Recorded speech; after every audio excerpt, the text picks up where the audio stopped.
Matutulog ka na naman sa pansitan. Tawanan ang sumambulat sa tahimik na hapon nang muling daanan ni Aling Perla ang punong tsismosa ng barangay, si Ramon sa kanto. Nasa harap siya ng kanyang taho cart, abala sa paghalo ng arnibal, nang siya'y batuhin ng parinig ng bungangerang ginang.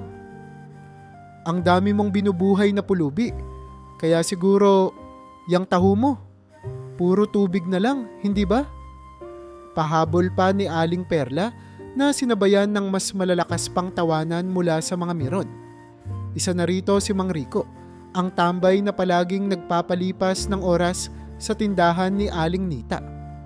Perla, ani Mang Rico habang hinihit-hit ang kanyang sigarilyo. Tama ka riyan, nakita ko nga noong isang araw, binigyan niya ng 2 baso ng taho si Mang Edong. Yung isa, nilagyan pa ng extra arnibal. Baka naman kasi, sagot ni Perla na kunwari pabulong pero sadyang nilakasan. Inaakit niyang magka-interest si Mang Edong sa kanya. Alam mo na, para may makapansin sa kanya kahit pulubi. Hindi maalis ni Ramon ang kanyang ngiti. Sanay na siya sa ganoong eksena.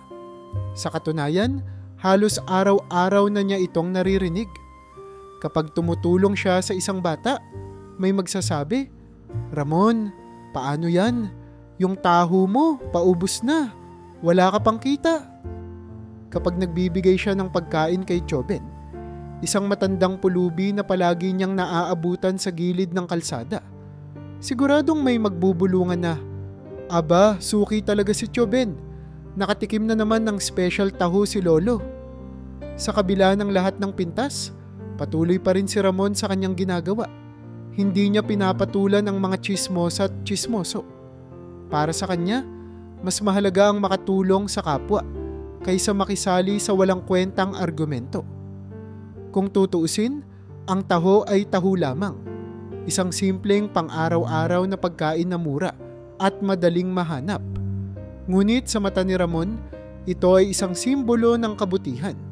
Ang bawat baso ng taho na naibabahagi niya ay parang maliit na apoy na nagpapainit sa lamig ng buhay ng mga lansangan. "Ramon, bakit ba ang bait mo?" Minsan ay tanong ng batang si Nene, isa sa mga suki niyang anak pawis. "Hindi mo naman sila kaano-ano, pero binibigyan mo pa rin." "Alam mo, Nene," sagot ni Ramon habang inaabot ang tahong may dagdag na arnibal sa bata, "hindi mo kailangang kilalanin ang lahat para tumulong.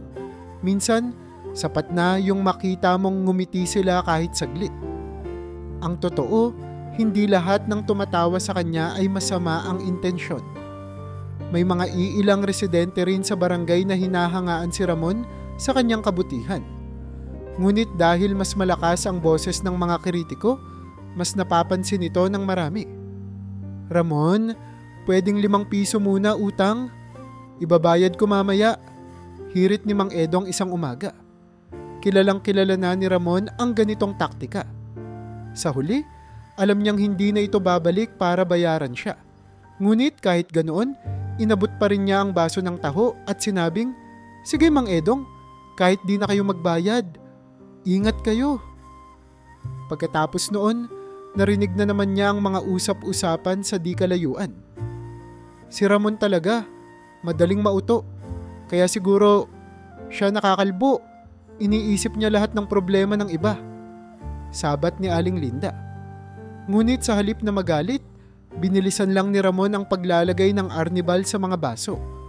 Wala siyang oras para makipag-away. Ang mas mahalaga ay maihatid ang taho sa mga batang naghihintay sa kabilang kalsada. Hapon na nang muli niyang makita si Choben, ang paborito niyang suki. Sa gilid ng kalsada, naupo ang matandang pulubi, nakasuot ng kupas na damit at tila gutom na gutom. Hindi ito nagsalita ng abutan ni Ramon ng taho. Tahimik lang nang umiti si Choben at tumango. Natuwa si Ramon. Kahit walang mga salitang binibitawan, alam niyang lubos ang pasasalamat ng matanda. "Kaya mo pa ba dyan, Choben?" Tanong niya minsan. "Kung gusto niyo, dalhan ko pa kayo ng ulam mamaya." "Hindi na, Ramon," sagot ng matanda. "Ito palang sobra-sobra na. Salamat sa iyo, Hijo. Nang marinig ito ng isa pang bystander, hindi napigilan ni Aling Perla ang magbitaw ng puna. Ramon, ikaw na yata ang santo ng barangay. Ang dami mong pinapakain. Huwag ka nang magtinda ng taho. Magbukas ka na lang ng kantina para sa mga pulubi. Sa halip na mainis, simpleng sinabi ni Ramon, kung makakagawa ako ng paraan para walang magutom dito sa atin, gagawin ko. Hindi naman kailangang may kapalit. Tumalikod si Aling Perla. Tila napikon dahil walang epekto ang panunuyan niya. Ngunit para kay Ramon, ang bawat basong na ipapamahagi ay isa ng tagumpay. Sa bawat araw na tumitila ang araw at natatapos ang kanyang pagtitinda, alam niyang may mga pusong naantig at may mga batang napangiti kahit saglit. Dahil para sa kanya, ang kanyang maliit na cart ng taho ay higit pa sa negosyo. Ito'y isang misyon. Hindi mayaman si Ramon. Ang totoo, ang bawat araw na lumilipas ay tila isang masusing balansehan ng kita at gastusin. Ang kita niya sa pagbebenta ng taho ay sakto lamang upang makabili ng bigas, pang-ulam at pambayad ng kaunting kuryente sa maliit niyang barong-barong. Gayunpaman, kahit gaano kaliit ang kanyang kinikita, lagi niyang sinisikap maglaan ng bahagi nito para sa mga nangangailangan. Ang natitirang barya sa kanyang bulsa na maaari sanang idagdag sa kanyang pambili ng bagong tsinelas o dagdag na kuryente ay napupunta sa mga taong hindi makakain ng 3 beses sa isang araw. Bakit mo ba ginagawa yan, Ramon?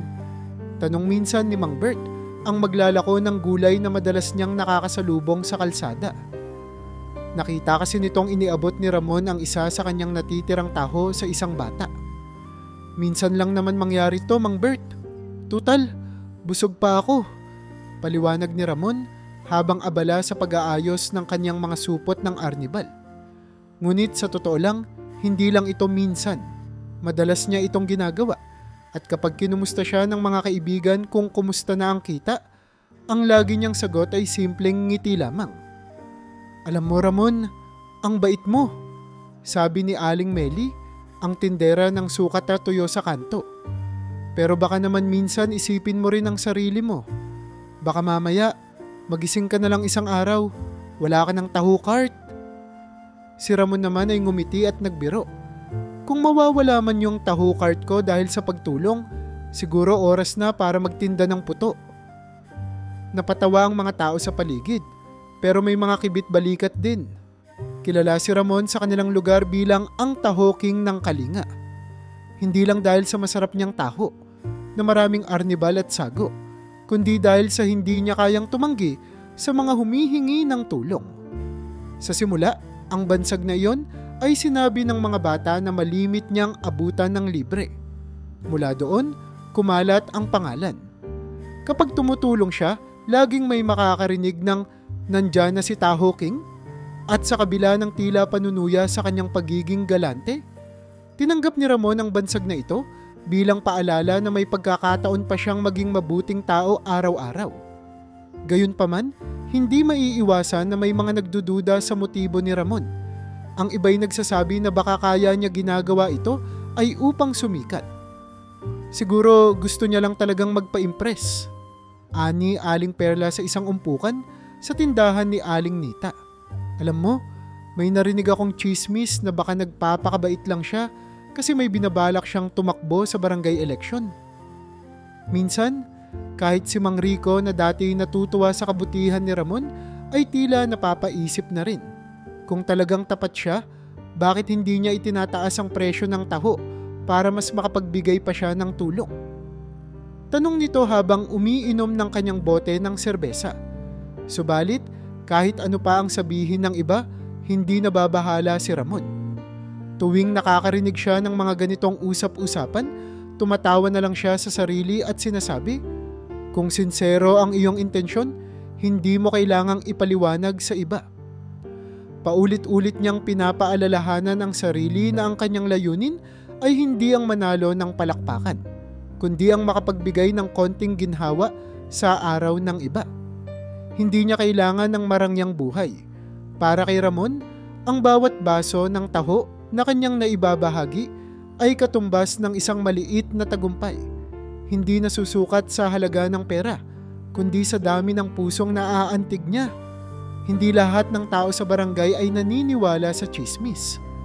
May ilan ding naniniwala sa kabutihan ni Ramon, at ang mga ito ay tahimik na sumusuporta sa kanya. Isa na rito si Chobet, ang matandang pulubi na palaging inuuna ni Ramon sa kanyang listahan ng mga tutulungan. Bagamat laging nakakakuha ng taho si Choben ng walang bayad, alam niyang hindi lamang siya ang natutulungan ni Ramon. "Ramon, hindi ko alam kung saan mo hinuhugot yang kabaitan mo," sabi ng matanda isang hapon habang sabay nilang nilalantaka ng libreng taho. "Alam mo, minsan iniisip ko, sana marami pang katulad mo." Napangiti si Ramon at sinagot ang matanda, "Choben, hindi naman ako espesyal. Sa totoo lang, ginagawa ko lang ito dahil may natutunan ako sa nanay ko noong bata pa ako." Ikinuwento ni Ramon na ang kanyang ina, kahit mahirap, ay laging nagbibigay ng pagkain sa mga kapitbahay. "Kapag may ulam kami, laging hati sa plato," dagdag niya. "Kaya siguro, dala ko na rin hanggang ngayon.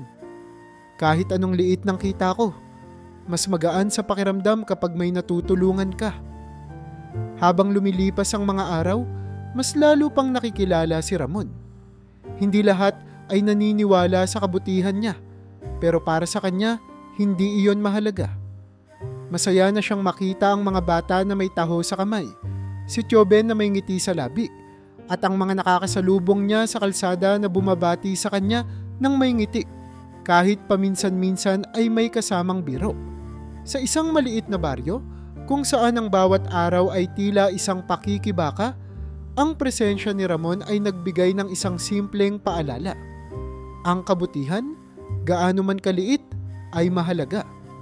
Para kay Ramon, hindi kailangang maraming pera para makatulong. Ang tunay na yaman ay hindi nakikita sa dami ng laman ng bulsa kundi sa dami ng pusong natutulungan. Isang umaga, habang nag-aayos ng kanyang taho cart, lumapit kay Ramon ang isang lalaking hindi pamilyar sa kanya. Halata sa itsura nito ang kaba at tila ba hindi malaman kung paano magsisimula ng usapan. "Boss Ramon," bungad ng lalaki, "pwede po ba akong makahingi ng tulong? Ang anak ko kasi nasa ospital.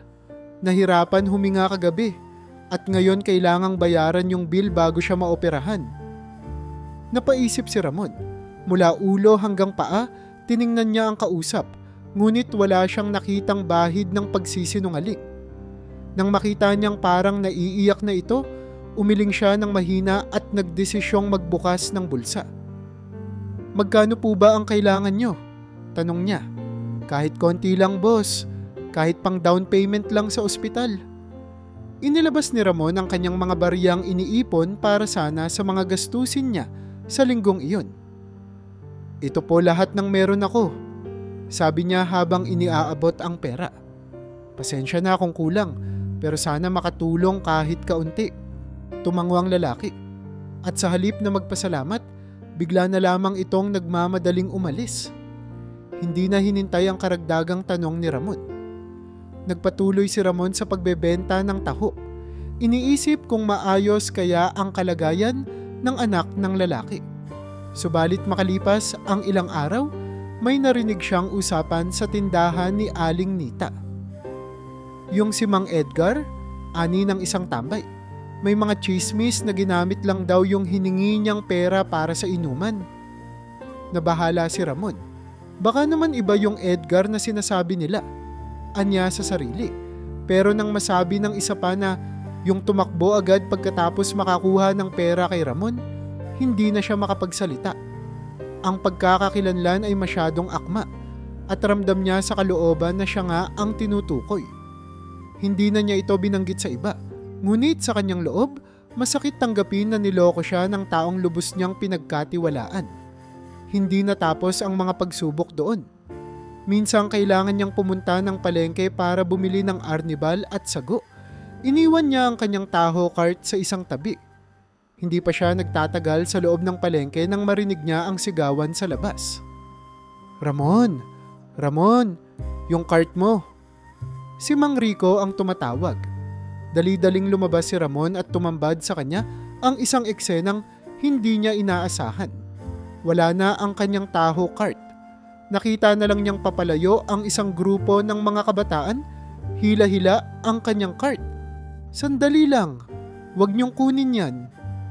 Sigaw ni Ramon habang habol-habol ang mga ito. Ngunit mas mabilis sila at hindi nagtagal, naglaho na ang kanyang cart sa malayo. Naiwan siyang nakatayo, humihingal at hindi makapaniwala sa nangyari. Alam mo Ramon, dapat kasi hindi mo iniwan yan kahit saglit, sabi ni Mang Rico, tila ba naninisi pa. Ang daming masasamang loob ngayon. Hindi na sumagot si Ramon. Tumalikod siya, hindi malaman kung paano babangon mula sa pagkawala ng kanyang tanging kabuhayan. Ngunit sa kabila ng sakit at galit, tiniyak niya sa sarili na hindi siya titigil. Inisip niya kung paano makakahanap ng bagong cart, kung paano muling makapagsisimula, at kung paano hindi mawawalan ng tiwala sa kapwa. Ang pinakamahirap na bahagi sa lahat ay ang malaman na pati ang ilan sa mga bata na palagi niyang binibigyan ng pagkain ay ginagamit ang kabutihan niya para sa sariling interes. Isang hapon, nakita niya ang ilan sa kanila. Hawak-hawak ang mga taho na dati niyang ibinigay. Ngunit imbes na kinakain, nakita niyang inilalako nila ito sa ibang tao. Hoy, anong ginagawa niyo riyan? Tanong niya. Nagulat ang mga bata at tumakbo palayo. Iniwan ang ilang baso ng taho sa bangketa. Nalungkot si Ramon. Siguro naman, kung talagang nagugutom kayo, hindi nyo na ibebenta ito, sabi niya sa sarili. Ngunit naisip din niyang baka talagang gipit ang mga bata at wala nang ibang paraan para kumita. Sa halip na magalit, sinubukan niyang intindihin ang sitwasyon nila. Sana naman, sa susunod, huwag nyo nang gawing negosyo ang kabutihang ipinapakita sa inyo.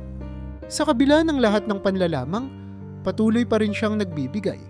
Mahirap mang maantig ang puso ng iba, hindi siya nawalan ng pag-asa. Baka hindi sila nasanay sa kabutihan, anya minsan kay Tioben. Baka kailangan lang nila ng mas mahabang panahon para makilala kung ano ang tunay na tulong. Patuloy na naglalakad si Ramon sa kanyang landas. Dala ang pananampalataya na balang araw.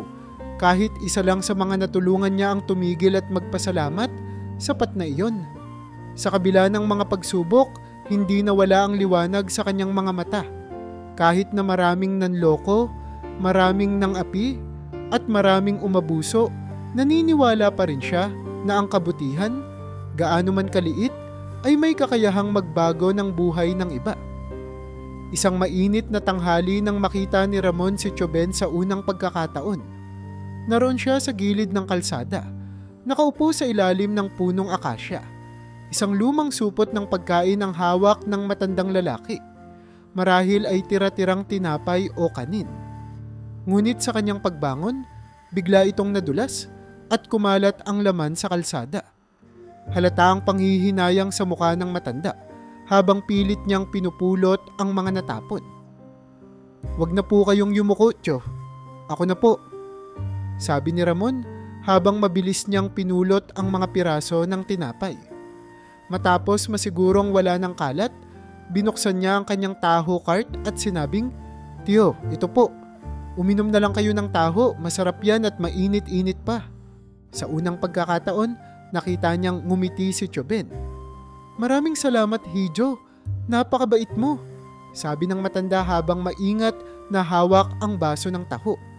Sa mga sumunod na araw, naging ugali na ni Ramon ang paghinto sa kinaroroonan ni Tioben. Kada 2:00 ng hapon, nagdadala siya ng libreng taho para sa matanda. Parang napapagod ka na, Hijo, minsang sabi ni Tioben.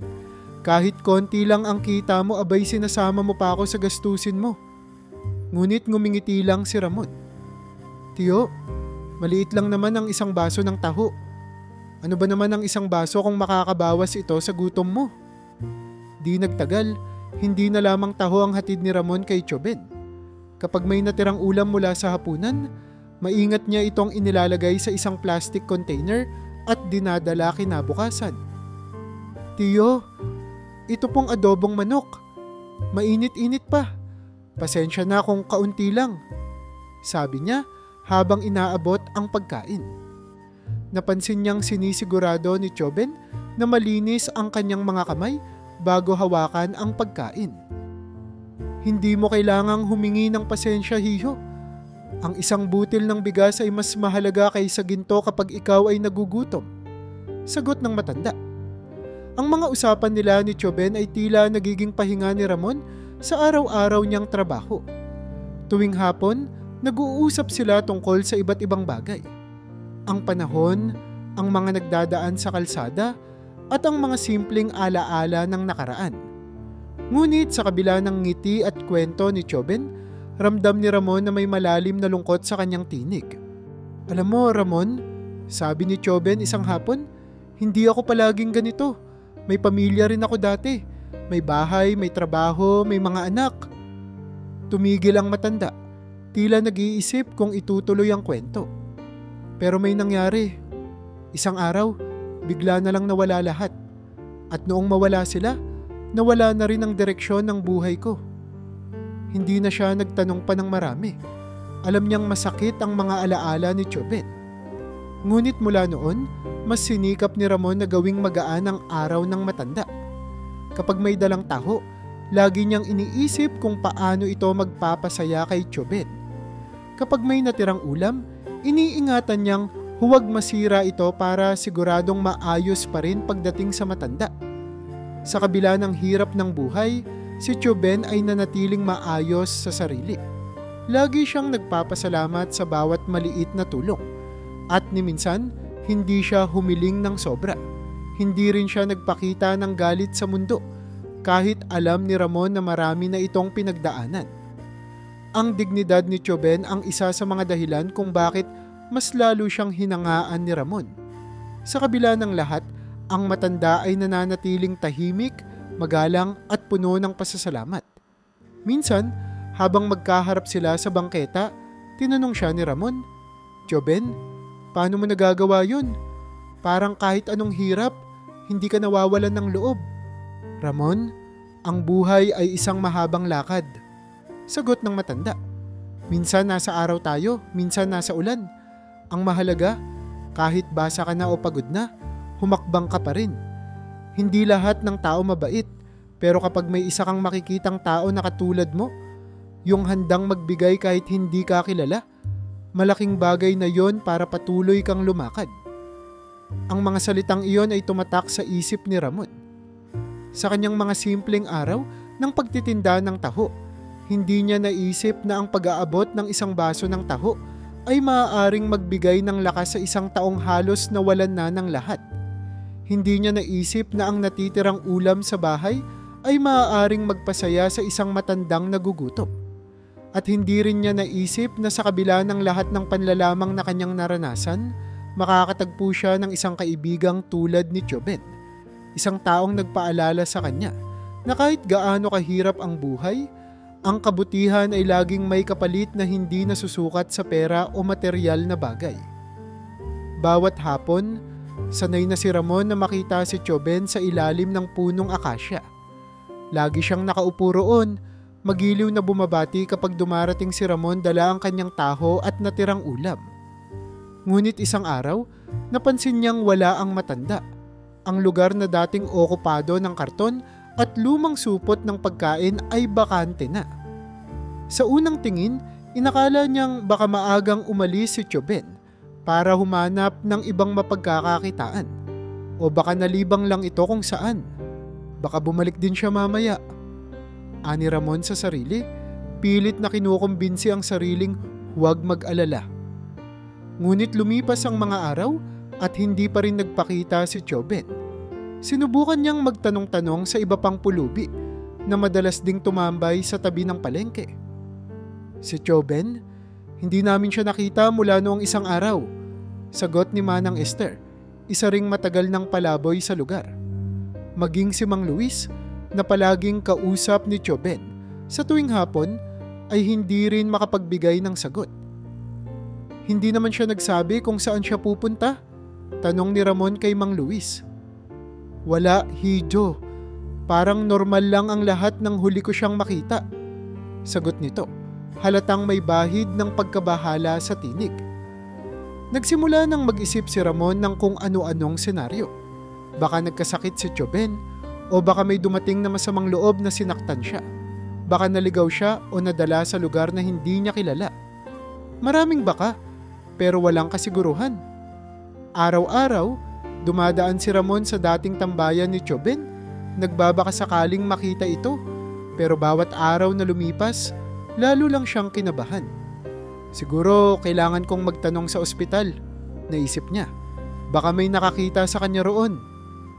Makalipas ang 1 linggo, halos nawawalan na ng pag-asa si Ramon. Kinakabahan na siya sa bawat hakbang patungo sa lugar ni Tioben. Sa bawat araw na hindi niya ito nakikita, mas lumalalim ang agam-agam sa kanyang puso. Malaki ang naging bahagi ni Tioben sa kanyang araw-araw. Hindi lamang bilang sukihan ng libreng taho, kundi bilang kaibigan na nagbibigay sa kanya ng inspirasyon sa gitna ng hirap ng buhay. Ramon, hanap ka pa rin ng hanap kay Tioben?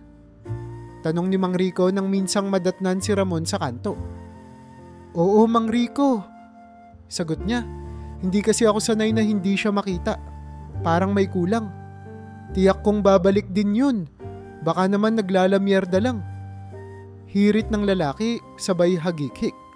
Ngunit halata sa kanyang ngiti na hindi rin siya sigurado. Minsan, may mga bata pa siyang kinausap, umaasang baka nakakita sila ng bakas ni Tioben. Pero walang nakapagsabi kung saan ito nagpunta. Ang mga taong lansangan na dati kaibigan ng matanda ay tila nagkibit-balikat na lamang. May mga nagsabi pang baka lumipat na ito sa mas tahimik na lugar o kaya'y pinili ng mamalimos sa ibang kalsada. Pero para kay Ramon, masyadong biglaan ang lahat. Halos gabi-gabi niyang iniisip kung ano na ang nangyari kay Tioben. Hindi niya maiwasang maalala ang mga huling kwento ng matanda tungkol sa kanyang pamilya at sa lungkot na dinadala nito. Kung nagkasakit siya, sana may nakakita at dinala siya sa klinika. Bulong niya minsan sa sarili habang nag-aayos ng kanyang mga gamit sa taho cart. Kahit papaano, umaasa siyang hindi masamang balita ang dahilan ng pagkawala ni Tioben. Ngunit sa bawat araw na walang nakikitang bakas ng matanda, unti-unting nararamdaman ni Ramon ang bigat ng kawalang kasiguruhan.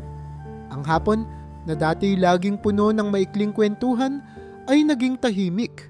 Ang taho na para sana kay Tioben ay madalas na lamang natutunaw sa init ng araw. Kahit na ipinapamahagi niya ito sa ibang pulubi, iba pa rin ang hinahanap ni Ramon. Hindi madaling ipaliwanag kung bakit ganoon na lang ang naging epekto ng matanda sa kanya. Marahil dahil sa tahimik na dignidad nito o sa mga payo nito na tila nagdadala ng lakas ng loob. 1 linggo pa ang lumipas at hindi na mapakali si Ramon. Napipilitan na siyang tanggapin na baka hindi na muling babalik si Tioben. Ngunit sa likod ng kanyang isip, may munting boses na nagsasabing, maghintay ka pa. Hindi niya inaasahang makikita si Tioben sa isang hindi karaniwang tagpo. Mataas na ang araw nang magtinda si Ramon sa karaniwang pwesto niya sa kalsada. Habang abala siya sa pag-aayos ng mga baso ng taho at pagpuno ng arnibal, napansin niya ang kakaibang ingay sa paligid.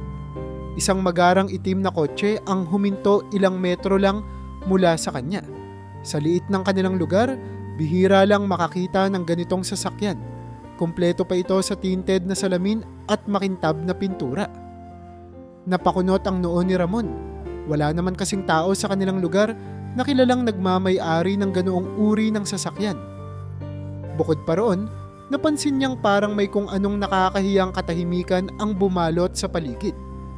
Ang mga karaniwang tambay sa tindahan ni Aling Nita ay tila natigilan at tahimik na nakatingin sa sasakyan. Bakit kaya dito tumigil to? Naitanong niya sa sarili. Nakatitig pa rin siya nang bumukas ang pintuan ng sasakyan. Mula roon, dahan-dahang bumaba ang isang lalaking malinis ang suot. Nakaputing long sleeves ito at itim na pantalon na parang bagong planchado. Ang sapatos nito ay makintab at tila hindi pa nalalakad sa maruruming kalye. Napatingin si Ramon ng maigi. Tila pamilyar ang tindig, ngunit hindi niya mawari agad kung sino ito. At doon niya napansin ang mukha ng lalaki. Hindi siya maaaring magkamali. Siya si Tioben. Si Tioben na walang saplot sa paa noon, laging may mga karton sa likod, at laging gutom. Pero ngayon, nakalinis na ang buhok, maayos ang muka, at kahit ang balat nito ay tila sumigla. Parang ibang tao ang kaibigan niya. Ramon? Wika ni Tioben habang dahan-dahang lumapit. Halos hindi makapagsalita si Ramon sa gulat. Kamusta ka na, Hijo? Tioben? Napatingin siya sa matanda mula ulo hanggang paa. Kayo po ba talaga yan? Napangiti si Tioben. Oo, ako nga ito. Mula sa tono ng kanyang boses hanggang sa kanyang kilos, lahat ay nagbago. Ang dati mabagal at tila hirap na kilos ay napalitan ng maayos at may tiwala sa sarili. Ang dati mahiyain at pabulong na pananalita ay ngayon ay malakas at klaro. Sa unang tingin, hindi mo aakalain na pulubi ito dati. Paano po? Anong nangyari? Tanong ni Ramon, halos nabubulol. Napansin niyang parang unti-unting lumalapit ang ibang mga tao, nag-uusyoso sa kanilang dalawa. Sa isang iglap, ang kanilang kalsada ay naging mas matahimik kaysa dati.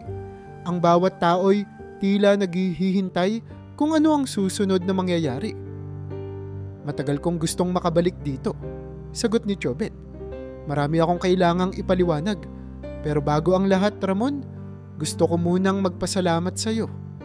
Pasalamat? Bakit po? Wala po akong ginawa. Halos hindi alam ni Ramon kung ano ang isasagot. Marami kang ginawa, Hijo. Tugon ng matanda.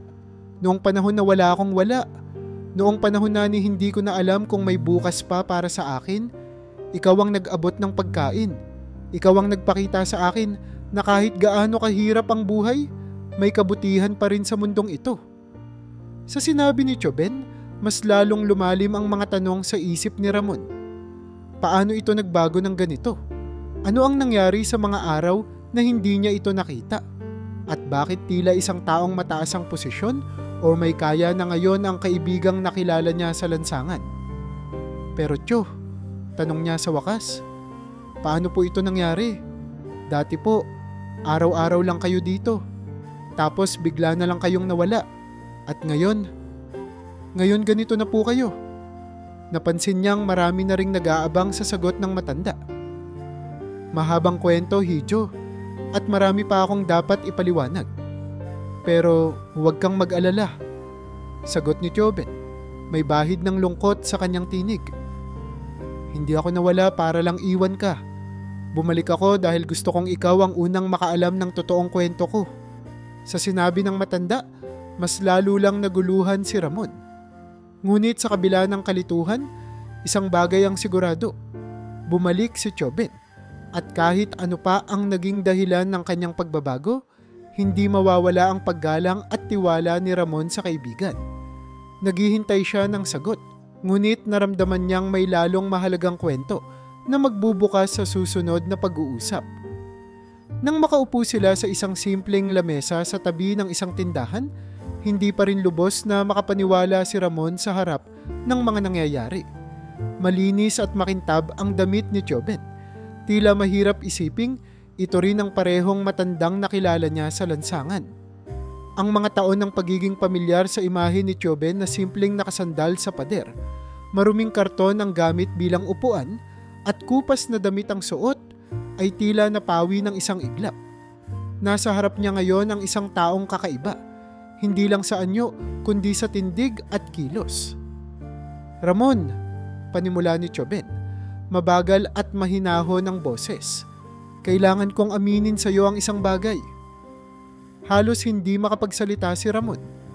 Sa dami ng tanong na umiikot sa kanyang isipan, hindi niya malaman kung ano ang uunahin.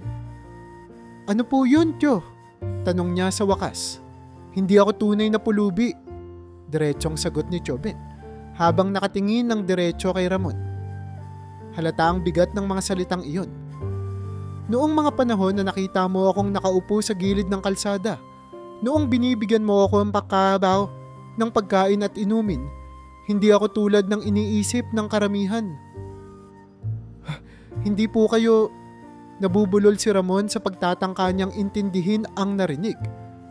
Ibig sabihin po, lahat ng iyon, lahat ng mga sinabi ninyo, hindi po totoo? Hindi naman lahat, sagot ni Tioben. Marahang tumango. Marami sa mga kwento ko, lalo na tungkol sa aking mga pinagdaanan, ay totoo. Pero hindi ko sinabi ang buong katotohanan. Ramon, minsan akong naging matagumpay na negosyante. May sarili akong kumpanya, may bahay na malaki, at may pamilya. Pero may nangyari. Anong nangyari, Tio? Tanong ni Ramon. Ang boses niya ay puno ng gulat at interes. Isang trahedya? Sagot ni Tioben. Sa isang iglap, nawala ang lahat ng pinakamamahal ko. At nangyari iyon dahil sa mga desisyong ginawa ko. Nawala ang pamilya ko dahil sa isang aksidenteng dulot ng maling pagdedesisyon. At dahil doon, hindi ko kinaya. Iniwan ko ang lahat. Nagpakalayo-layo ako, naghahanap ng katahimikan. Iniwasan ko ang mga tao at sinubukan kong mabuhay ng mag-isa nang walang tumutulong. Gusto kong malaman kung may halaga pa ba ako kahit wala akong kayamanan. Napansin ni Ramon na tila may paminsan-minsang namumuong luha sa mga mata ni Tioben habang nagkukwento. Hindi niya alam kung ano ang sasabihin. Nabigla siya. Ang matandang kinagiliwan niyang tulungan, ang taong akala niya'y simpleng pulubi lamang, ay minsan palang isa sa mga mayayaman at tagumpay sa buhay. Ang dami niyang tanong, ngunit hindi niya alam kung alin ang uunahin. Lahat ng narinig niya ay tila nananatili sa kanyang isipan. Pilit binibigyang linaw. Kaya't umalis ako, Ramon, patuloy ni Tioben. Iniwan ko ang lahat ng bagay na nagpapakilala sa akin bilang isang matagumpay na tao. Hindi na ako nagdala ng kahit ano. Ibinagsak ko ang lahat ng kayamanan ko. Itinapon ang aking pagkatao bilang negosyante. Gusto kong malaman kung sino ang handang tumulong sa isang tao tulad ko. Ang hindi ko inaasahan, sa lahat ng tao, ikaw ang nakilala ko. Ikaw, Ramon, ang tanging tumulong sa akin nang walang hinihinging kapalit. Tahimik na nakikinig si Ramon, ngunit sa loob-loob niya, maraming tanong ang bumabalot sa kanyang isipan. Bakit siya? Bakit siya ang pinili? At paano nangyari na siya, isang simpleng tindero ng taho, ang naging bahagi ng kwento ni Tioben? Marami akong nakilala sa kalye, Ramon. May ilan na tumulong pero may kapalit. May ilan na nagbigay pero may kondisyon. Pero ikaw ang tumulong nang hindi iniisip kung may babalik sa'yo. Binibigyan mo ako ng pagkain, ng taho, ng oras. Sa simpleng mga bagay na iyon, nakita ko ang tunay na kabutihan. Hindi ko po talaga alam na ganoon ang sitwasyon, Tio, sagot ni Ramon. Wala po akong ideya na ganito pala ang lahat. Ginawa ko lang po ang sa tingin ko'y tama. At sa mga salitang iyon, mas lalong hinangaan ni Tioben si Ramon. Nakita niyang sa kabila ng lahat, na natiling simple at tapat ang binata. Walang pagkukunwari, walang kayabangang dala. Ang kabutihan nito ay natural, hindi planado. Hindi ito tumutulong para sa papuri o para sa pera. Tumulong siya dahil iyon ang pinaniniwalaan niyang tama. Ramon, muling sabi ni Tioben, hindi ko kailanman makakalimutan ang lahat ng ginawa mo.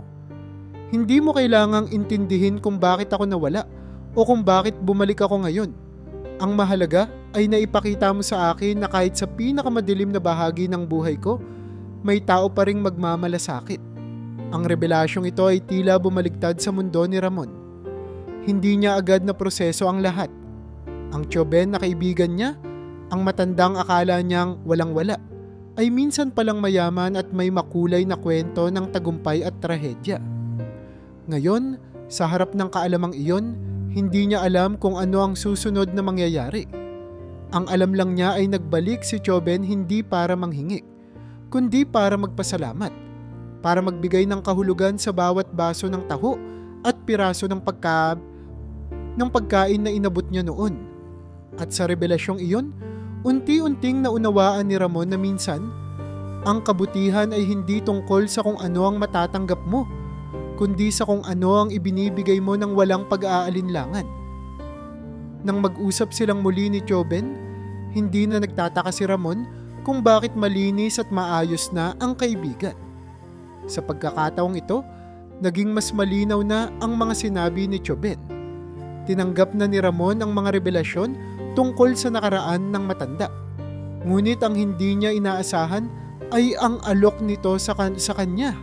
Ramon, panimula ni Joben, alam kong ang lahat ng ginawa mo ay mula sa kabutihan ng iyong puso. Hindi mo iniisip kung ano ang balik, at iyon ang isa sa mga dahilan kung bakit ko nararamdaman na kailangang suklian ang kabutihan mo. Ano pong ibig niyong sabihin? Tanong ni Ramon. Hindi pa rin niya maialis ang pag-aalinlangan. Pakiramdam niya, sapat na ang malaman na nakatulong siya sa isang tao. Wala siyang inaasahang anuman bilang kapalit. Bibigyan kita ng puhunan, sagot ni Joben. Gusto kong magkaroon ka ng mas malaking taho stand. Hindi na yung maliit na cart lang na nilalakad mo araw-araw. May lugar akong pwedeng rentahan para sa'yo. At bibilhin natin ang mga kagamitan para mas maayos ang takbo ng negosyo mo. Halos hindi makapagsalita si Ramon. Nagulat siya sa alok ni Joben. Pero Tio, hindi ko po kailangan ng ganoon. Sapat na po sa akin yung simpleng buhay ko. Ramon, wika ni Joben habang hawak ang balikat ng binata. Hindi ito tungkol sa pagyaman o sa pagbabayad. Gusto ko lang makita kang mas umunlad. Ito ang paraan ko para magpasalamat sa lahat ng ginawa mo para sa akin. Kung wala ka noon, hindi ko alam kung ano ang mangyayari sa akin. Hayaan mo akong tumulong sa iyo ngayon. Ayaw sana ni Ramon na tanggapin. Para sa kanya, sapat na ang maayos na araw-araw. Ang simpleng kita mula sa pagtitinda ng taho. Pero makulit si Joben. Hindi kita titigilan hanggat hindi mo tinatanggap. Aniya, at sabay nilang napatawa. Sa huli, hindi na rin nakatanggi si Ramon. Naisip niyang baka ito nga ang pagkakataon na makapagsimula siya ng mas maayos na negosyo. Hindi lamang para sa sarili, kundi para sa iba. Sa tulong ni Joben, nakakuha sila ng isang maliit ngunit disenteng pwesto malapit sa palengke. Dito itinayo ang bagong taho stand. Hindi na kailangang maglakad-lakad ni Ramon sa init ng araw. May sariling pwesto na siyang maayos. May takip laban sa ulan at araw at may sapat na lugar para sa mga bumibili. Bukod dito, nabigyan siya ng bagong kagamitan. Mas malaking kaldero para sa sago. Mas malalaking lalagyan ng arnibal. At kahit ilang mesa at upuan para sa mga customer na gustong kumain doon mismo. Ngayon, mas marami kang taong matutulungan, sabi ni Joben habang tinutulungan siya sa pagbubukas ng stand. At mas marami ka ring mabibigyan ng trabaho. Hindi lang ikaw ang makikinabang dito, Ramon. Sa simula, nahirapan si Ramon na i-adjust ang sarili. Sanay siya sa maliit na cart na kaya niyang itulak mag-isa. Pero sa bagong taho stand, kailangan niya ng tulong. Dito pumasok ang mga kabataang dating tambay sa lugar nila. Gusto niyo bang magtrabaho rito? Tanong niya sa mga kabataan na dati niyang binibigyan ng libreng taho. Kung seryoso kayo, kailangan ko ng magtitimpla ng arnibal at maglalagay ng sago. Nagkatinginan ang mga kabataan, ngunit napangiti rin. Talaga, Kuya Ramon? Magkakatrabaho kami? Tanong ng isa sa kanila. Tumango si Ramon. Oo, pero kailangan ninyong maging responsable. Ayokong magloloko kayo rito. Sa bagong sistema, may nagtutulak ng bagong taho cart na umaalalay sa mga hindi makapunta sa stand. May ilan ding nag-aasikaso sa mga customer sa mismong pwesto at may mga tumutulong sa pagbibilang ng supply. Hindi nagtagal, ang dating maliit na taho cart ni Ramon ay naging isang maliit na negosyo. Kahit papaano, unti-unting nagbago ang kanyang buhay. Hindi na niya kailangang magtiis sa init ng araw buong araw. Sa halip, naging mas maayos ang daloy ng araw niya. At mas maraming tao ang natulungan niya. hindi lamang sa pagkain kundi sa oportunidad na makapagtrabaho. Ramon, tingnan mo, sabi ni Choben isang araw habang nakatingin sa pwesto. Maraming masaya dahil sa taho mo. Hindi lang dahil masarap, kundi dahil alam nilang galing yan sa taong may malasakit. Napangiti si Ramon. Sa kabila ng lahat ng mga nangyari, alam niyang hindi pa tapos ang kwento. Marami pa siyang kailangang matutunan at marami pang hamon ang darating. Ngunit ngayon, may mas maliwanag na landas na siyang tinatahak at lahat ng ito ay nagsimula sa simpleng baso ng taho. Habang patuloy na dumadami ang mga customer ni Ramon sa kanyang taho stand, mas dumadalas din ang mga usap-usapan tungkol sa tagumpay ng kanyang negosyo. Naging tanyag ang kanyang taho, hindi lamang sa kanilang barangay kundi pati sa mga karatig lugar. Dumayo ang mga tao upang tikman ang sinasabing pinakamalambot na sago at pinakamalasan niyang arnibal. Maging ang mga dati niyang kritiko, tulad ni Aling Perla at Mang Rico, ay pumila rin para bumili. Sa paningin ng marami, si Ramon ay isang halimbawa ng taong gumamit ng kabutihan upang umangat. Ngunit sa gitna ng pag-usbong ng kanyang taho stand, may isang taong hindi natuwa, si Danilo, ang may-ari ng pinakamalaking taho factory sa kanilang bayan. Kilala si Danilo bilang isang maimpluwensyang negosyante. Sa kanyang paggawaan, nagmumula ang mga taho na dinadala sa mga grocery store at malalaking tindahan. Sanay siyang kontrolin ang merkado at ang sino mang sumubok na makipagkumpetensya sa kanya ay nauuwi sa pagbagsak. Ramon, ani Danilo sa kanyang tauhan, yan ba ang taho vendor na maraming bumibili ngayon? Oo, boss, sagot ng tauhan. Mukhang dumadami ang customer niya. Minsan mas mahaba pa ang pila sa kanya kaysa sa mga nagbebenta ng taho sa grocery. Hindi pwede yan, malamig na sagot ni Danilo. Hindi pwede akong maungusan ng kung sino-sinong tindero lang. Gawa ng taho factory ko ang binibili ng buong bayan. Tapos ngayon, isang maliit na taho stand lang ang nakakahati sa kita ko. Napapikit siya at huminga ng malalim. Gawan mo ng paraan. Ayokong maging usap-usapan na mas maganda ang produkto niya kaysa sa akin. Dahil dito, sinimulan ni Danilo ang kanyang plano. Unang hakbang niya ang pagpapakalat ng tsismis na hindi raw dumaan sa tamang proseso ang taho ni Ramon. May mga tauhan siya na nagsimula ng kumalat sa palengke, nagsasabing delikado ang mga sago ni Ramon at posibleng may halong kemikal ang arnibal. Ang iba'y nagpanggap na customer na nagrereklamo, nagpapakalat ng balitang sumakit ang tiyan nila matapos kumain mula sa taho stand. Hindi nagtagal, nagpadala si Danilo ng mga tauhan upang maghasik ng gulo sa mismong taho stand ni Ramon. Isang umaga, habang abala ang mga empleyado ni Ramon sa pagtitimpla, dumating ang ilang lalaki na nagkunwaring customer. Ngunit imbes na bumili, nagpaikot-ikot lang ang mga ito at nang simulang dumami ang tao, bigla silang gumawa ng eksena. Hoy, bakit parang may masamang amoy itong taho ninyo? Sigaw ng isa, habang nagpapanggap na inaamoy ang taho. Oo nga, parang hindi tama ang lasa nito. Dagdag ng isa pang lalaki. Agad silang gumawa ng gulo. Nagbibintang na may problema sa mga sangkap. Nagtataas ng boses upang magising ang atensyon ng mga taong nakapila. Ang iba sa mga customer ay nagkagulo rin. May ilan ang umalis, natakot sa sinasabi ng mga tauhan ni Danilo. Nang dumating si Ramon, nakita niyang magulo na ang lahat. Ano pong nangyayari dito? Tanong niya sa isa sa kanyang mga tauhan. Kuya Ramon, may mga nagreklamo raw po na may masamang amoy ang taho natin. Pero sigurado po ako na wala naman pong problema. Nilinis ko po lahat bago tayo nagbukas. Sagot ng empleyado. Gusto naming malaman kung maayos ba ito. Sigaw ng isa sa mga tao ni Danilo.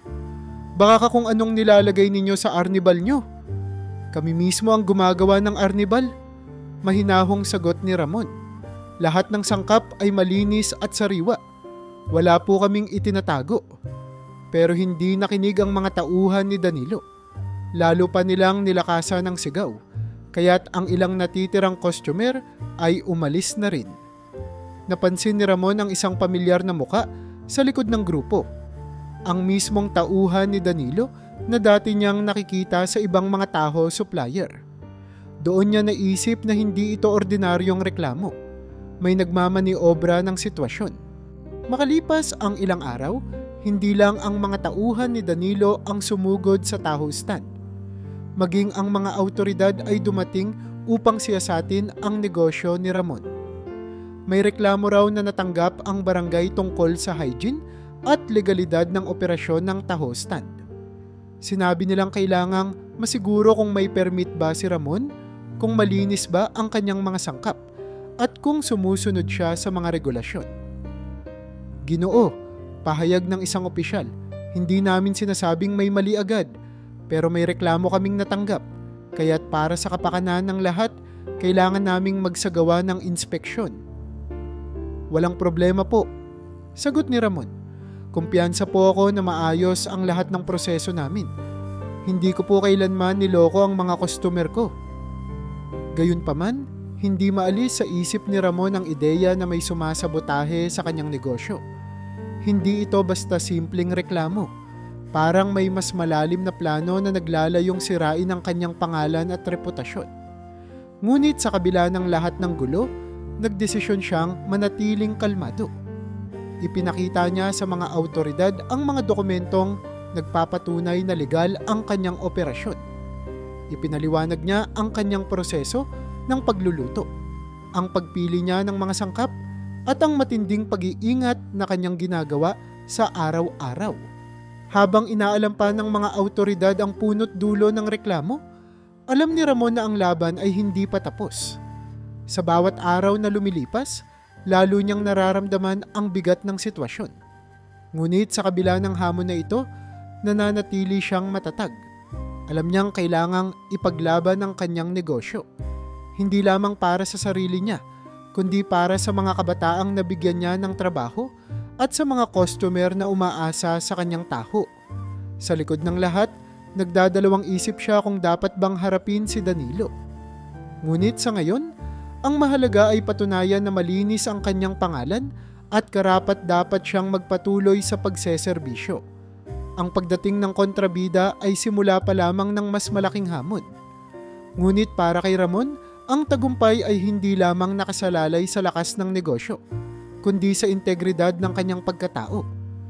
Naging usap-usapan sa buong barangay ang ginawang hakbang ni Danilo laban kay Ramon. Sa ilalim ng pangalan ng kanyang kumpanya, nagsampa siya ng kaso laban sa taho stand. Sinasabing lumalabag ito sa mga food safety regulations at nagbebenta ng produkto na posibleng makapinsala sa kalusugan ng publiko. Hindi sila titigil hanggat hindi nila ako napapabagsak, bulong ni Ramon sa sarili habang binabasa ang natanggap na subpena. Hawak-hawak niya ang dokumento habang nakaupo sa isang bangkong kahoy sa kanyang munting taho stand na tila isang masalimuot na problema ang bumalot sa kanyang tahimik na mundo. Kailangan mo ng abogado, Higo, payo ni Choben, na mula pa noong una ay tahimik na sumusubaybay sa nangyayari. Hindi mo kakayanin ito ng mag-isa. Tiyo, sagot ni Ramon, hindi ko po alam ang gagawin. Wala po akong pera para sa mga abogado. Ang lahat ng kinikita ko ay para sa taho at sa mga tauhan ko. Huwag kang mag-alala, wika ni Choben. May kilala ako, isang abogado na may malasakit sa mga tulad mo. Siya na ang bahala sa kaso mo. Ako ang magbabayad. Nabigla si Ramon. Pero tiyo, hindi po kailangang gumastos kayo para sa akin. Ako po dapat ang haharap dito at kaya ko pong... Hiho, putol ni Choben. Mayroon akong mga paraan. Ang mahalaga ngayon ay patunayan natin ang katotohanan. Hindi mo kailangang magdusa ng mag-isa. Di nagtagal. Dumating si Attorney Serrano, ang inirekomendang abogado ni Choben. Isang matikas at magaling na tagapagtanggol. Kilala sa pagtatanggol ng mga mahihirap at mga inaalipusta. Nang mag-usap sila ni Ramon, mabilis niyang nakuha ang kwento ng kabutihan ng binata. ang pagiging bukas palad nito sa mga kapuspalad, at ang dedikasyon nito na maghatid ng malinis at masarap na taho sa komunidad. Ramon? Tanong ng abogado. Sa lahat ng panahon mong nagtitinda, may narinig ka na bang reklamo mula sa mga customer mo? Wala po, Attorney Serrano, sagot ni Ramon. Pinipili ko pong maingat ang mga sangkap. Malinis po ang proseso ng paggawa ko ng taho. Sa totoo lang, marami po sa kanila ang nagpapasalamat dahil ito raw ang pinakamalinis at pinakamalambot na sago na natikman nila. Alam mo ba kung ano ang batayan ng reklamo ni Danilo? Tanong ni Serrano. Ang tinig ay puno ng interes. Wala po siyang sinabing malinaw. Ang sabi lang nila, may sumakit daw ang tiyan matapos bumili sa akin. Pero imposible po iyon. Sigurado ako sa kalidad ng produkto ko. Malinaw na ito ay pagsira sa reputasyon mo, ani ng abogado. Ang gagawin natin ngayon ay maghanap ng mga testigo, mga customer mong magpapatunay na maayos at malinis ang produkto mo. Sa tulong ni Choben, kinausap nila ang ilang matagal ng suki ni Ramon. Si Aling Meli, isang tindera ng suka sa palengke, ay nagpresentang tumestigo. Araw-araw akong bumibili kay Ramon, sabi niya. Kahit kailan, hindi sumakit ang tiyan ko. At hindi lang basta masarap ang taho niya, mabait siya. Walang hinihinging kapalit. Hindi makatarungan ang ginagawa sa kanya, panin niya. Maging ang ilang kabataang dating tambay ay sumama rin. Dati po, wala kaming ginagawa sa buhay, sabi ni Carl, isa sa mga kabataang tumutulong sa taho stand. Pero dahil kay Kuya Ramon, natuto kaming maging masipag. Malinis po lahat ng proseso. Wala pong mali sa taho ni Kuya. Sa bawat araw ng paghahanda para sa kaso, ramdam ni Ramon ang bigat ng sitwasyon. Sa gabi, nagbibilang siya ng puhunan. Iniisip kung paano masisiguro ang sweldo ng kanyang mga tauhan. Paano kung hindi ko kayanin? Naitanong niya minsan kay Choben. Ramon, sagot ng matanda. Ang mga tulad mo, hindi basta-basta bumabagsak. Sa simula lang ang mahirap, pero kapag nanindigan ka sa totoo, sa tamang ginagawa, mananalo ka. Ang mahalaga, huwag kang mawawalan ng pag-asa. Sa kabila ng stress at pagod, natutunan ni Ramon na manatiling positibo. Tuwing umaga, humihinga siya ng malalim bago magbukas ng taho stand. Kapag dumadating ang mga suki, pinipilit niyang ngumiti kahit alam niyang may paparating na hamon sa korte. Pinaninindigan niya na walang bahid ng kasinungalingan o pandaraya ang kanyang negosyo. Unti-unting lumilinaw ang kaso. Ang mga testigong tinipon ng abogado ni Choben ay nagpatunay sa kabutihan at integridad ni Ramon. Ang bawat pahayag ng mga customer ay nagsilbing patunay na ang reklamo laban sa kanya ay walang basehan. Habang lumalapit ang araw ng paglilitis, lalong nararamdaman ni Ramon ang suporta ng kanyang komunidad. Sa kabila ng bigat ng hamon, alam niyang hindi siya nag-iisa. Sa likod ng lahat ng ito, nandyan pa rin si Choben, ang kanyang mga tauhan, at ang mga suking naniniwala sa kanya. Sa bawat araw na lumilipas, mas nararamdaman niya na kahit gaano kahirap ang laban, palapit na siya sa kalutasan. Habang umaandar ang paglilitis, hindi maiwasang kabahan si Ramon tuwing tatawagin siya sa korte. Bagamat matapang niyang ipinaliwanag kung paano niya pinapanatili ang kalinisan at kalidad ng kanyang taho, hindi rin maiwasang sumagi sa isip niya ang maaaring resulta ng kaso. Naging paksa na ito ng maraming usapan sa komunidad at marami ang nakikiramay sa hirap na pinagdadaanan niya. Ngunit sa likod ng bawat kaba, andoon si Choben, tahimik ngunit palaging naroroon para sumuporta. Huwag kang mawawala ng loob, Hijo, paalala nito. Ang totoo ay palaging lumalabas, kahit gaano pa nila ito itago. Isang araw sa kalagitnaan ng paglilitis, dumating ang malaking balita. May isang tauhan ni Danilo na tumestigo laban sa kanya. Pinilit nila akong magbigay ng maling pahayag, sabi ng lalaking mukhang hiyang-hiya sa kanyang nagawa. Binayaran nila ako para sabihin na sumakit ang tiyan ko dahil sa taho ni Ramon, pero hindi po totoo iyon. Ang revelasyong ito ay tila bombero na nagpatay sa nagbabagang paratang laban kay Ramon. Kaagad na humina ang kaso ni Danilo. Hindi makatarungan ang ginawa nila. Sabi ng abogado ni Ramon, ang lahat ng ito ay bahagi ng plano upang sirain ang isang taong nagpakita ng kabutihan at kasipagan. Kasabay ng paglabas ng ebidensyang ito, sinimulan ng media na buksan muli ang kwento ni Ramon. Kung dati napapansin lamang siya ng iilang residente, ngayon ay umabot na ang kanyang istorya sa iba't ibang panig ng bayan. Mula sa isang taho vendor na tumutulong sa mga pulubi, siya ngayon ay nakikita bilang isang simbolo ng malasakit at katapatan. Hindi nagtagal, may ilang mamamahayag ang nag-interview sa kanya. Ramon, paano mo nagawang manatiling positibo sa kabila ng lahat ng nangyari? Tanong ng isa sa mga reporter. Ang totoo po, mahirap. Sagot niya. Pero ang iniisip ko lagi, kung alam mong tama ang ginagawa mo, kahit gaano kahirap, itutuloy mo. Wala akong balak sumuko dahil alam kong wala akong ginawang masama. Ang mga balitang ito ay mabilis na kumalat at maraming tao ang sumuporta sa kanya. Sa mismong araw ng desisyon ng korte, puno ng tao ang paligid. Ang ilan ay nagdala pa ng karatulang may nakasulat na manalo ka Kuya Ramon. Samantalang ang iba ay tahimik lang na nag-aabang. Ang naging hatol ng korte, pabor kay Ramon. Malinaw na ang kaso ay batay sa peking ebidensya at mga paninira lamang. Si Danilo, sa halip na mapatunayang biktima ng hindi ligtas na pagkain, ay nalantad bilang pangunahing pasimuno ng masamang plano laban kay Ramon. Halos hindi makapaniwala si Ramon nang marinig ang desisyon.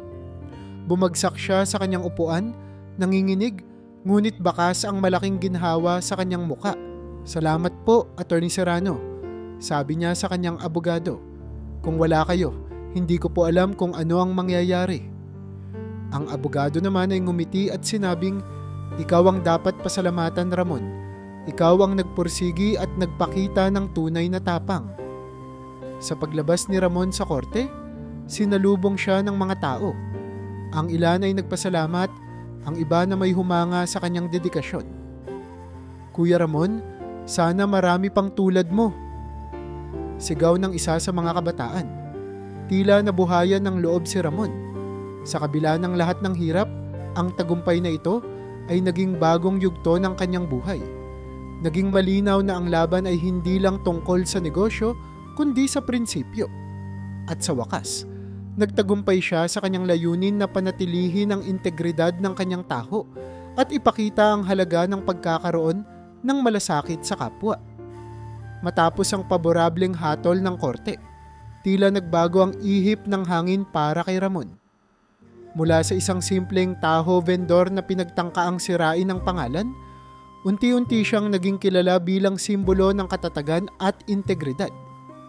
Sa halip na matakot o umatras, ginamit niya ang karanasang iyon bilang lakas upang pagandahin pa ang kanyang negosyo at mas lalong mapalapit sa mga taong nangangailangan.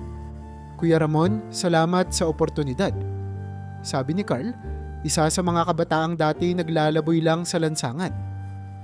Ngayon, isa na itong regular na empleyado sa Taho Stand, natutong magtrabaho at magkaroon ng responsibilidad. Dati, tambay lang ako. Pero dahil sa'yo, natutunan kong pahalagahan ang bawat kita. Hindi lang pala pera ang mahalaga. Mas mahalaga yung may nagtiwala sa akin. Napangiti si Ramon. Wala yun, Carl. Basta galingan mo lang. Tiwala ako na kaya mong maging mas mabuti pang tao. Sa bawat araw, mas marami ang lumapit kay Ramon, hindi lamang upang bumili ng taho kundi para magbigay ng suporta. Maraming dating pulubi ang nag-alok na tumulong sa paggawa ng arnibal o pag-aayos ng mga kagamitan sa Taho Stand. Ang ilan tulad ni Chobet ay nagsilbing inspirasyon para sa mas malaking layunin ng negosyo. Sa tulong ng matandang naging gabay niya mula sa simula, patuloy na ginagabayan ni Ramon ang kanyang negosyo sa tamang direksyon. Ramon, Alalahanin mo, hindi lang pera ang puhunan dito, paalala ni Chobin habang umiinom ng mainit na kape sa gilid ng taho stand. Ang tiwala ng tao at ang respeto nila sa iyo, mas mahalaga yun. Kapag ang mga tao, naramdaman nilang totoo ka sa ginagawa mo, hindi ka nila bibitawan. Salamat po, Tiyo, sagot ni Ramon. Kayo ang nagturo sa akin yan. Kung hindi ko kayo nakilala, baka hindi ko rin nakita kung ano ang tunay na halaga ng pagtulong. Ang dating maliit na taho stand ay unti-unting lumaki. Hindi nagtagal, kinilala na ito hindi lamang sa kanilang barangay, kundi sa mas malalaking lugar. Hindi ito naging malaking korporasyon tulad ng pagawaan ni Danilo. Ngunit ang pangalan ni Ramon ay naging simbolo ng malasakit at kalinga. Sa bawat tasa ng taho na naihahain, alam ng mga customer na ito ay gawa ng isang taong nagtataguyod ng kabutihan at integridad. Sa bawat tagumpay na nakamit, nanatiling mababa ang loob ni Ramon. Ginamit niya ang pag-unlad ng kanyang negosyo bilang paraan upang mas marami pa ang matulungan. Nagbukas siya ng mga bagong pwesto sa kalapit na barangay. At sa bawat bagong pwesto, nag-alok siya ng trabaho sa mga nangangailangan. Ang mga kabataang dating tambay, mga ina na walang ibang mapagkakakitaan, at maging ang ilang dating pulubi ay naging bahagi ng kanyang pamilya sa negosyo. Kuya Ramon, hindi ko po akalaing magkakaroon ako ng pagkakataong ganito, sabi ni Lina, isang inang nawalan ng trabaho matapos magsara ang isang maliit na pabrika sa kanilang lugar. Ngayon, siya ang tumutulong magluto ng sago sa isa sa mga bagong taho stand. Kahit maliit lang ang kita, natutustusan ko na ang mga pangangailangan ng mga anak ko. Maraming salamat po. Lina, sagot ni Ramon, hindi mo kailangang magpasalamat. Nais ko lang makita kayong lahat na umaasenso rin sa buhay. Ang tagumpay ko ay tagumpay nating lahat. Ang kwento ni Ramon ay nagsimulang maging inspirasyon hindi lamang sa mga residente, kundi sa mas malawak pang komunidad. May mga guro na ginamit ang kanyang kwento bilang halimbawa sa kanilang mga estudyante. May mga lokal na leader na nagbigay pugay sa kanyang kakayahan na makabangon mula sa hirap at ipaglaban ang katotohanan. Kahit ang media, na minsang binalikan ang kwento niya sa panahon ng kaso, ay patuloy na nagbibigay ng updates sa kung paano niya napalago ang kanyang negosyo at natulungan ang kanyang komunidad. Sa kabila ng lahat ng tagumpay, nanatiling simple ang buhay ni Ramon. Hindi siya bumili ng magarang kotse o malaking bahay. Pinili niyang manatili sa dating barong-barong kung saan nararamdaman niyang mas malapit siya sa mga taong kanyang natutulungan. Hindi ko kailangan ng marangyang buhay, sabi niya minsan kay Chobin. Masaya na ako basta't may tahanan, may maayos na pagkain, at may trabaho ang mga tao. Ganun talaga, Hijo, sagot ni Chobin. Ang tunay na yaman ay nasa puso. Hindi nakikita sa laki ng bahay o sa dami ng pera. Nasa dami ng taong natulungan mo. Patuloy pa rin sa pagnenegosyo si Ramon. Ngunit ngayon, higit pa sa produkto ang kanyang inaalok. Ang bawat baso ng taho na kanyang binebenta ay may kasamang mensahe ng pag-asa.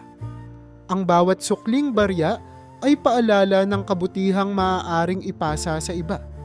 At sa bawat araw na dumadaan, mas marami ang naniniwala sa kanyang advokasya na ang tagumpay ay hindi lamang nasusukat sa pera, kundi sa dami ng pusong naaabot ng iyong kabutihan. Hindi may kakaila na ang tagumpay ni Ramon ay hindi na lamang tungkol sa kanyang taho. Sa loob ng maraming taon, nagbago ang takbo ng kanyang buhay. Mula sa pagiging simpleng tindero na tampulan ng tukso hanggang sa isang pinuno ng negosyo na tinitingala ng kanyang komunidad. Pero higit pa rito, si Ramon ay naging simbolo ng pag-asa. Sa bawat araw na tumatakbo ang kanyang negosyo, hindi lamang taho ang kanyang ibinebenta, kundi ang ideya na ang kabutihan at malasakit sa kapwa ay kayang magdala ng pagbabago. Kuya Ramon, sabi ng isang bata habang nakatayo sa harap ng taho stand. Gusto ko pong maging katulad ninyo paglaki ko. Napangiti si Ramon. Bakit naman, iho? Dahil po hindi kayo sumuko kahit ang daming problema, sagot ng bata. At kahit po maraming tao ang ayaw sa inyo noon, hindi po kayo tumigil sa pagtulong. Alam mo, sagot ni Ramon, hindi madali ang lahat ng pinagdaanan ko. Pero natutunan ko na ang tagumpay hindi lang nasusukat sa pera. Ang mahalaga, gaano karaming tao ang natulungan mo. Kung kaya mong gawing mas magaan ang buhay ng iba, iyon ang tunay na tagumpay. Sa kabila ng dami ng responsibilidad at pagod, nanatiling simple si Ramon. Hindi siya bumili ng magagarang bagay o nagpatayo ng malaking bahay. Patuloy siyang naninirahan sa parehong lugar, kasama ang mga taong tinulungan niya noong panahong wala pa siyang pera. Hindi niya iniisip ang pagiging tanyag. Ang nais lang niya ay magpatuloy sa paggawa ng mabuti at maipasa ito sa iba. Hindi nagtagal. Ang kwento ni Ramon ay umabot sa mas malalaking pahayagan. Isinulat ng mga mamamahayag ang kanyang kwento, kung paano siya naging tampulan ng tukso noon, kung paano siya pinahirapan ng isang makapangyarihang negosyante, at kung paano niya napagtagumpayan ang lahat ng yon nang hindi nawawala ang kanyang prinsipyo. Ang bayani ng taho, ang tawag ng ilan sa kanya. Sa mga dokumentaryong lumabas sa telebisyon, binigyang diin kung paano niya nabago ang buhay ng maraming tao, mula sa mga kabataang tambay hanggang sa mga pulubing na bigyan niya ng pagkakataong magtrabaho. Ramon, anong pakiramdam na tinatawag ka nilang bayani? Tanong ng isang mamamahayag sa kanya. Bayani? Tumawa si Ramon. Hindi naman siguro. Ginawa ko lang kung ano ang sa tingin ko'y tama. Hindi naman kailangang maging espesyal para tumulong. Ang kailangan lang, buksan mo ang puso mo at gawin kung ano ang kaya mong gawin. Pero para sa marami, si Ramon ay higit pa sa ordinaryong tao. Ang kanyang halimbawa ay naging inspirasyon sa mga barangay na kalapit sa kanya. Maraming negosyo ang sumunod sa kanyang yapak, piniling magbigay ng trabaho sa mga nangangailangan at mag-alok ng abot kayang serbisyo sa komunidad. Ang dating simpleng taho stand ay naging modelo ng negosyong may malasakit. Minsan, habang kausap si Choben, natanong ni Ramon, "Tio, bakit kaya ako? Bakit sa dami ng tao ako ang napili niyong tulungan?" "Ramon," sagot ni Choben, "ikaw kasi ang bukas ang puso. Hindi lahat ng tao kaya yun. Maraming may pera, maraming may talino, pero iilan lang ang may malasakit. At yun ang nakita ko sa'yo." Napaisip si Ramon sa sinabi ng matanda. Totoo nga, hindi lahat ng tao ay may lakas ng loob na tumulong nang walang hinihinging kapalit. At hindi lahat ay nananatili sa tamang landas sa kabila ng mga hamon. Sa pagdaan ng panahon, lalo niyang naunawaan ang tunay na halaga ng kanyang ginawa. Hindi lamang ang pagpapalago ng negosyo, kundi ang pag-angat sa moral ng kanyang komunidad. Maraming barangay ang humingi sa kanya ng payo. "Kuya Ramon, paano mo nasimulan ang lahat ng ito?" Tanong ng isang lokal na leader. "Sa totoo lang, wala akong malaking plano noon," sagot niya. "Sinimulan ko lang sa maliliit na bagay. Isang baso ng taho dito, isang plato ng pagkain doon, hanggang sa dumami at naging paraan para makilala ang tunay na problema ng komunidad. Doon ko napagtanto na kapag pinagsama-sama mo ang maliliit na mabubuting gawa, kaya nitong magdala ng malaking pagbabago." Sa kabila ng pagkilala at paghangang natatanggap, nanatiling payak si Ramon. Hindi niya kinalimutan ang mga tao na kasama niya noong panahon na nag-uumpisa pa lamang siya. Ang mga kabataan na dati tinutulungan niya, ngayoy tumutulong na rin sa iba. Ang mga pulubi na dati niyang binibigyan ng libreng taho, ngayoy may mga sarili ng maliit na hanap buhay. Sa dulo, napagtanto ni Ramon na ang kanyang kwento ay hindi lamang kwento ng isang tao na nagtinda ng taho. Ito'y kwento ng pagbabago, ng pag-asa, at ng pagmamahal sa kapwa. Ang tagumpay niya ay hindi nasusukat sa dami ng kanyang kinita, kundi sa dami ng puso na naantig niya. At sa bawat araw na nagdaraan, nanatiling malinaw sa kanya na ang tunay na yaman ay hindi nakikita sa pisikal na bagay, kundi sa dami ng buhay na nabago mo dahil sa kabutihang loob.